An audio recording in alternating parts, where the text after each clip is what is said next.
একজন নারীরা 4 জন পুরুষকে জাহান্নামে নিবে। কয়জন? কথা বলে না, ঘুমান আপনারা। আর জুড়ে বলেন কয়জনকে নিবে?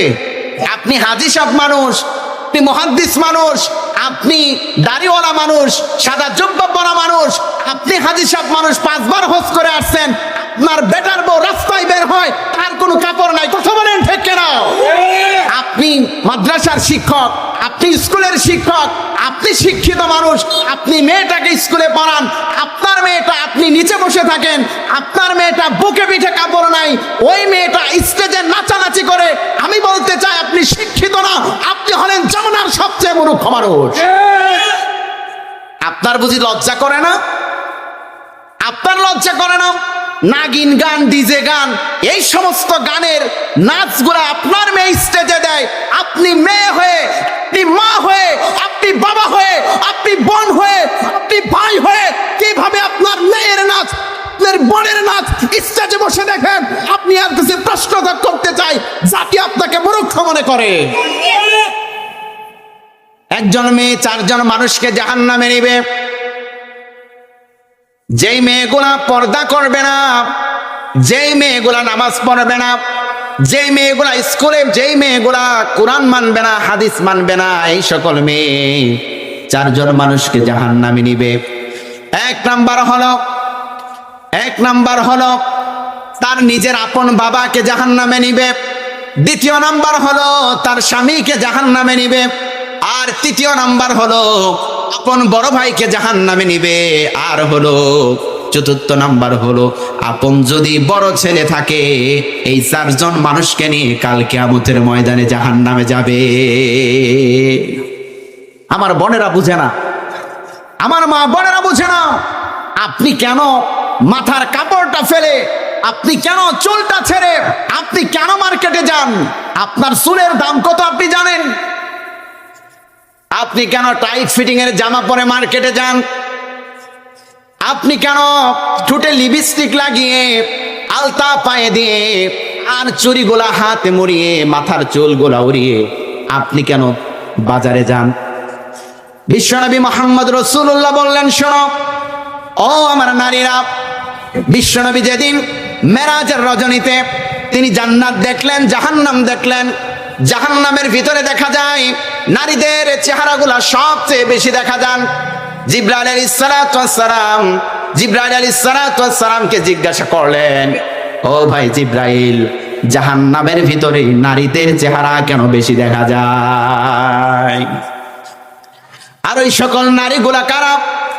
যেই সকল নারীদেরকে আগুনের একটা কাপড় পরানো হলো, আবার তার আগুনের কাপড়গুলা পরার পর এদের চেহারাটা ভস্ম হয়ে গেল, পুড়ে ছাই হয়ে গেল। আবার তাদের চেহারাটাকে আল্লাহ তাআলা আবার পুনর্জীবিত করলেন, এরা আবার চেহারাটা সুন্দর হয়ে গেল। বিশ্বনবী মুহাম্মদ রাসূলুল্লাহ সাল্লাল্লাহু আলাইহি সাল্লাম জিজ্ঞাসা করলেন, ভাই জিবরাইল, ওই সকল নারীগুলা কারা ছিল?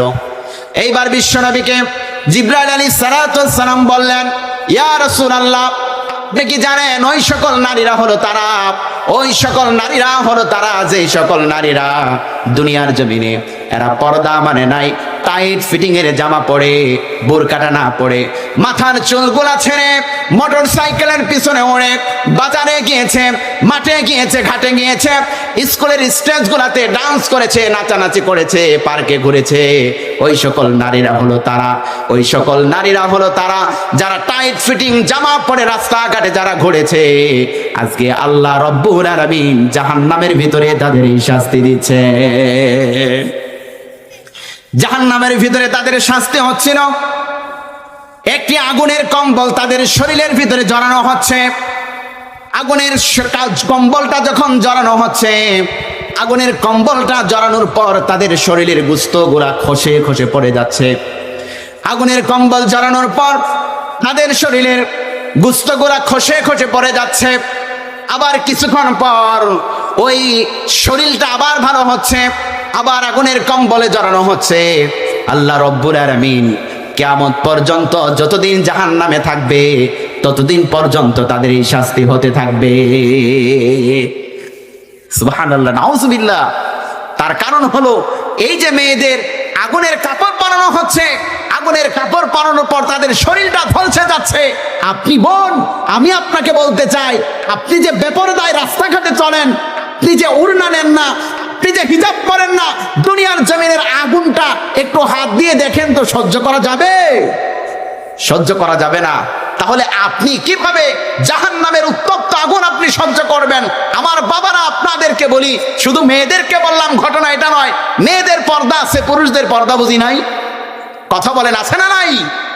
আপনারা মেয়েদেরকে ঘরের ভিতরে রেখে আরেক রাস্তাঘাটে যে মহিলারা বের হবে, আপনারা চশমাটা উড়াইয়া এরকম 30 মিনিট এক নজরে দেখবেন, এটা কি পুরুষের পর্দা? মেয়েদের যেমন পর্দা আছে, পুরুষদের পর্দা আছে না নাই? আল্লাহ তাআলা এই পুরুষদের পর্দা আর মেয়েদের পর্দাটাকে সঠিক করার জন্য শালনা দারুস সালাম মহিলা মাদ্রাসা আছে আপনাদের এখানে, আমার অলিউল্লাহ ভাইয়ের মাদ্রাসা। প্রিয় ভাই, কলিজার টুকরা ভাই, আমি বোনদেরকে বলতেছি, আপনাদেরকে বলতেছি, আপনাদের 2টা সন্তান থাক, 3টা সন্তান থাক, মহিলা মাদ্রাসায় দেন, কোরআন শিখান, নামাজ শিখান, হাদিস শিখান। মেয়েরা 3টা থাকলে 3টাই জান্নাতি। যদি তারে সুন্দর মতো, ইসলাম মতো, যদি পরিবেশ মতো তাদেরকে যদি চালাতে পারেন, 3টা মেয়ে থাকলে 3টাই জান্নাতের জন্য কবুল করবে। বলেন আমিন। কথা বলেন আমিন। তাহলে এখানে মেয়ে দিয়ে ছেলে দিয়ে সহযোগিতা করা যাবে তো ইনশাআল্লাহ? কথা বলে না, বলেন ইনশাআল্লাহ। আমরা সহযোগিতা করব, আল্লাহ কবুল করে, বলেন আমিন। যে